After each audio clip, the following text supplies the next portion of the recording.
Then the questioning will start with Commissioner Gorelick. Thank you, Mr. Chairman. First, I would note, given the panel that we've just had, that it's my observation that the government of the United States left the job of defending the American people from the scenario that played out on September 11th to the FAA, which is an unfair burden to have placed on an agency whose job description is almost entirely not the situation it faced. And so I want to thank the men and women of the FAA for the hard work that they did in excruciating circumstances. Certainly there were flaws, and we will explore them, but I am quite uncomfortable if we leave the impression that all of this would have been fine if you all had just done your job, because I personally don't believe that. I think there is plenty of fault to go around if that's what we're doing, and I hope that that's not what we're doing. One of the ways that the government might have been better positioned as a whole, and the FAA better positioned in particular, would have been if you had gotten some sense at a very high level of the threat. And I want to review that with Mr. Belger. During the summer of 2001, you told us that you had no knowledge of the heightened threat. I think that was a quote. You said that the threat assessments that the FAA got were not reflective of an unusual or inordinate anxiety level. Am I correct in both of those, Mr. Belger? That's correct. And you got no notice of anything of the sort that was in the August 6th presidential daily brief. Is that correct? That's correct. Now, General Canavan has told us that he was called to a meeting at the White House in the beginning of July, a meeting with the Counterterrorism Security Group, at which threat information was shared, and the FAA undertook then to put out, to make some alerts. And we've gone back and looked at those alerts. And are you aware that the FAA sent out nothing until July 24th? Have you gone back and looked at what the FAA actually did? I have looked at all of the information circulars that were put out actually that summer and the previous summer. Well, after General Canavan is called to the White House, just to cut through it, there were no additional security directives of any relevance. And the security directives, am I correct, are the things that would have allowed you to raise the level of security alert and change the actual operational and security baseline. Is that correct? That's correct. There were two types of information that was generally given to the industry. One was called a circular, which was just information. And secondly, as you are correct, a directive which would have directed the airlines and the airports to do something different. And no such direction ever took place. That's correct. And then there were information circulars that went out at various times, but they did not really put anyone on alert to anything remotely like the scenario that we had, and even then were full of caveats saying things like we don't have credible information regarding any plans attacking U.S. Civilian aviation. Is that right? That is correct. So as a practical matter, nothing that emanated from the FAA would have alerted people at any position of responsibility, whether it's at an airline check-in counter or a screener or an airline in general, to do something that meaningfully might have stopped this plot. Is that right? Well, the FAA, yes, that is correct. If I could just add to that very briefly. You're right. The FAA did not put out any directives that summer requiring the airlines or the airports to do anything other than what was at that time the ordinary. But I must add to that answer that the airlines and the airports were already at a very heightened level in terms of the security procedures that were in place. But there were additional levels in your toolbox that were not exercised. That is is correct. That's correct.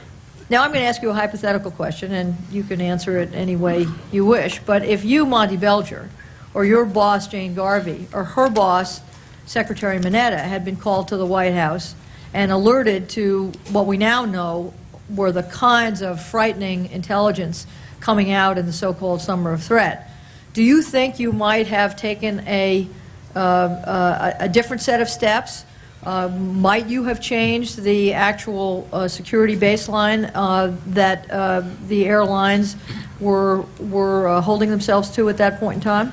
Well, in the context of a hypothetical question, I'll answer it. And I don't know exactly what General Canavan was told or heard at that meeting, but, I mean, the FAA's history is pretty clear that we were never reluctant to put out security directives if there was information upon which we could base those directives. So I think my answer to your question is, if I had known, if Administrator Garvey had known, if the folks in the Secretary's office had known of any potential threat in which we could have put some procedures in place to alleviate, we would have done that. Now, we know that we in the federal government did not have specific so-called actionable intelligence in that so-and-so is going to hijack a plane on such and such a day, or even that what we were hearing about was something that was related to a domestic hijacking. But the government as a whole, and certainly our intelligence community, was, to use the phrase, running around with their hair on fire. People were very anxious, and I guess what I'm asking is, given that level of anxiety, given the chatter, given what I think Dr. Rice described the government as being at battle stations, my question to you is, were you at battle stations? And if, given the heightened threat, but the lack of specificity, would you have done something different if you personally had been alerted, or your boss or your boss's boss had been alerted to this heightened level of threat? Well, two parts of that question, which I'll answer separately. First of all, as I said to the staff during that summer period, I saw no intelligence, nor did our security folks tell me anything that would lead us to direct the airlines or the airports to do anything other than what they were doing. So if we use that phrase, heightened level of security, I don't think the FAA saw the need to do that. Then secondly, though, as I said earlier, if we had any information that there was a potential threat that we could react to, we would have. Well, that's almost tautological. I mean, if you knew of a threat, you would have reacted to it. You're saying that I don't want to put words in your mouth, but you're saying that had you personally known of the general heightened level of threat, you would or would not have taken additional steps to that which were taken? Well, again, I think that's a little bit hypothetical, so I'm not sure just what that heightened level of threat information is that people were talking about. What I will say very clearly is, if information had been given to me or the administrator, I have no doubt about that, that was directly related to aviation security, and there was something we could have done to put in new procedures, different procedures to react to that, we would have, without hesitation. Let me just follow that up. I mean, we know that half of the hijackers were because they came up in screening on caps, and yet the only thing that was done related to their checked bags. If we were, I might imagine that in a very heightened state of alert, you would say, well, the consequence of being stopped is that you actually are screened. Your handbag is screened, for example. Now, would you have, if you had thought, I mean, you have said to us, you didn't know anything about this. If you or your boss or your boss's boss had known about the heightened level of threat, would you have considered directing the airlines to have a different set of procedures, a heightened level of procedures? We would have considered it, and in fact, we did implement that after 9/11. Thank you. My colleague, Senator Gordon, will have some additional questions. We've kind of divided up the territory here on the day of 9/11, but I'm particularly interested in one thing. At 9/16, the tapes reveal that a manager from the Boston Center asked the command center to issue on the day of 9/11, issue a nationwide cockpit security alert, which Boston had done, which meant, as I understand it, you told everybody, lock your cockpit doors or beware of someone trying to enter the cockpit. But such an alert was not issued, and a quarter of an hour later, the cockpit in United 93 was breached. Can you explain that decision? Can any of you explain that decision? Well, Mr. White was the senior person at the command center. He might be the best able to do that. I wasn't aware of that request. I wasn't. You hit your mic. I wasn't aware of that request. This is the first I've heard of it today. I wasn't in a position that day to have heard that request. Have always been under the assumption that we did issue a verbal warning to the air carriers about cockpit security. I don't know if we even made a decision, or if there was ever a determination made why we shouldn't send a advisory out. I'm not aware of that. All right, well, we will ask the, does anyone else in this panel have any relevant information on that? We'll follow up privately then, thank you on that. The protocol, as I understand it, for hijackings was to, on the day of 9/11, was to allow the hijacking to go forward, essentially, not to resist, and to let it go forward and deal with the consequences once the plane landed, on the assumption that that's what the hijackers were going to do.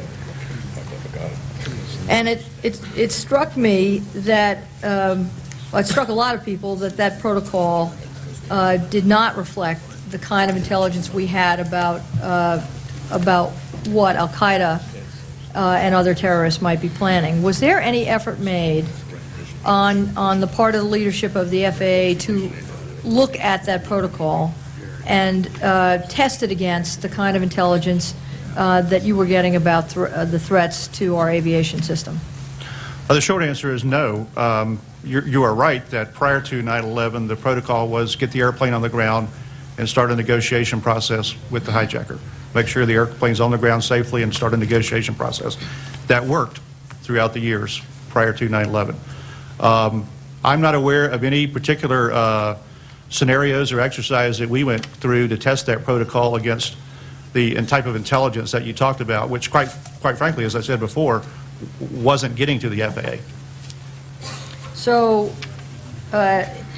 one can note that protocol was changed by the passengers and the crew of United 93. They threw that protocol out the window in real time. Yes. Our staff statement reflects a very long 39-minute gap in between when the FAA became aware of United 93 as a hijacking and when the military was notified at 10:07, which was, of course, after the impact into the Pentagon. And I want to give you all the opportunity to explain why that occurred. Well, I'm sorry, not impact into the Pentagon, impact into the ground in Pennsylvania. Right. The most frustrating after-the-fact scenario for me to understand and to explain is the communication link on that morning between the FAA Operations Center and the NMCC. That's still frustrating for me to understand how that, I know how it's supposed to work, but I have to tell you, it's still a little frustrating for me to understand how it actually did work on that day. It is clear, I think, in the record that at 9:20, the FAA Operations Center did call the National Military Command Center and add them into the hijacking net. The hijacking net is an open communication net run by the FAA hijack coordinator, who is a senior person from the FAA security organization, for the purpose of getting the affected federal agencies together to hear information at the same time. That's the purpose of the hijack net. There are other nets off of that, which some are classified and some are real tactical command type of discussions, but the fundamental primary source of information between the FAA, DOD, FBI, Secret Service, and whichever other agencies, the airlines would probably be on that net, is the FAA hijack net. That was activated with the NMCC at 9:20. It was my assumption that morning, as it had been for my 30 years of experience with the FAA, that the NMCC was on that net and hearing everything real time. Did you do anything to ensure that your assumption, a costly one, was correct? No. I was real busy that morning, and I did not ask specifically, is the NMCC on? I can tell you, I lived through dozens of hijackings in my 30-year FAA career as a very low entry-level inspector up through to the headquarters, and they were always there.